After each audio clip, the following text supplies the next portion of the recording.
pa kami lumalaki ng ganito. Yan po ang aming sikreto ng pag-bake. Ang ingay mo naman. Ano yun? Yan, gagawa po kami ngayon ng ano yan? Gagawin natin ngayon? Cheesecake with Oreo twist. Yan po ang aming ingredient. Number 1 is cream cheese, Oreo. Yan, yan. And then cream, graham, base niya, whipped cream, sugar powder,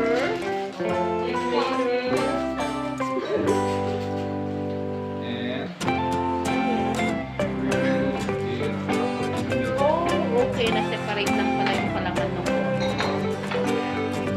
So, yung gagawin po nila yung base muna. So, yung butter, nilimix nila sa raisin. Kunawang papalaya. So, paano pala niya tunawin?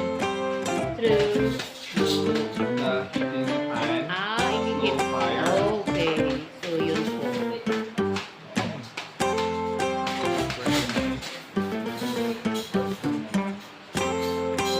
Saan naman ito gagamitin? Ano yan? Ay, check isip. Para kanino to? Kasi laki naman ang ulo mo. At tapos, may gulaman pa pala siya. Yan, isa pa siya sa ingredient. Yung gulaman. Okay, so, we're gonna start making our cheesecake. And then, ganyan po. Mix. Ano po? Ayan. Okay. Kita po ba? Ayun. Nag-mix yung Oreo at saka yung graham. Ito ba yung base niya? Right. Okay. So, yun po. Ayan. Okay. And then we're going to wait for the butter. Right. Yan na po yung first base niya. First layer. Second ba yan? Yung isa. For the topping. Pang topping. So may isa pa ulit. Yan na po. Sorry, yan ko na napakita yung first, second, and third layer. But anyway, ito na yung third layer. And this is the final topping. Ang ating kompleto na ano na lang? Biscuit? Oreo. Oreo!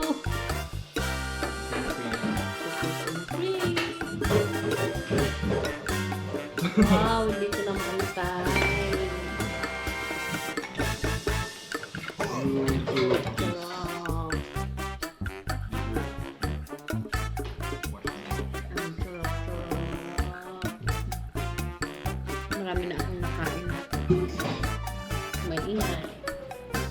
Yan na po, nilalagyan na po siya ng toppings niya. And then, i-freeze po yan ng ilang oras? 4 hours. 4 hours na freezing. And then, pakita po namin mamaya kung ano nangyayari dito. Habang ginagawa po ito, handa na po natin yung table namin kasi dinner time. Dessert po ito namin ito. Mga alas 2 na natin makakain. True. Midnight snack. Yes. Midnight snack.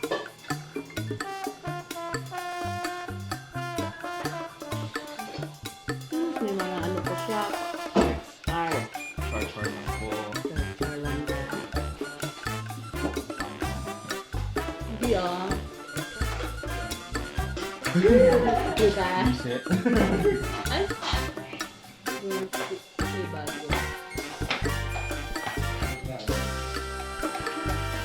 Tapos, ano naman